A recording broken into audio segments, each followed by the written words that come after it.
Hello everyone, আমার একটা নতুন মিনি ভ্লগে তোমাদের সবাইকে অনেক অনেক ওয়েলকাম। সকালবেলা ঘুম থেকে উঠে এখানে একটুখানি বসে আমার যে জিরে আর জোয়ান ভেজানো জলটা খাই সেটাই খাচ্ছিলাম।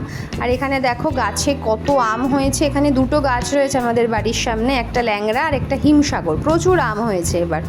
তারপরে এসে এখানে একটুখানি রান্না করে নিলাম, যতই গরম পড়ুক রান্না করে খেতে তো হবে। আর রিয়ানকে এখানে একটুখানি ওআরএস দিচ্ছি।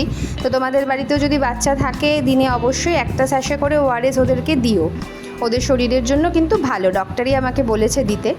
আর এখানে রিয়ান স্নান টান করে একটুখানি লিচু খাচ্ছে বসে, আমরাও লাঞ্চ করার পর একটুখানি আম খেলাম।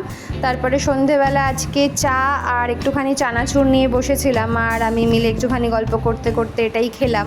তারপর একটু দোকানে যাওয়ার ছিল, রিয়ানের কলা শেষ হয়ে গেছিলো, কলা আনার ছিল, সেটাই আনবো বলে আমি আর রিয়ান এখানে রেডি হয়েছি। ভাবলাম রিয়ানকে নিয়েই যাই, কারণ বাড়িতে থাকলেও মাকে ভীষণভাবে বিরক্ত করবে। আমি যদি বেরিয়ে যাই ওর চোখের সামনে, ব্যাস শুরু হয়ে যাবে ওর কান্নাকাটি চিৎকার। তাই ভাবলাম কি ওকে নিয়েই যাই। তো দেখো কি সুন্দর টুকটুক করে যাচ্ছে আমার সাথে, ও কিন্তু পুরোটা হেঁটে গেছে আবার হেঁটেও এসেছে। তো তাই রিয়ানকে এখানে একটা বই কিনে দিয়েছি। এই বইটার মধ্যে সমস্ত কিছু রয়েছে, অ আ ক খ ABCD নাম্বারস আছে, তারপরে তোমার বিভিন্ন রাইমস রয়েছে, ছোট ছোট বডি পার্টস রয়েছে, তারপরে 1 2 আছে, 1 2 আছে, সব একটা বইয়ের মধ্যেই আছে। তাই এটা একটু ওকে কিনে দিলাম, যদি আর কি একটু পড়াশুনো করে এই আর কি।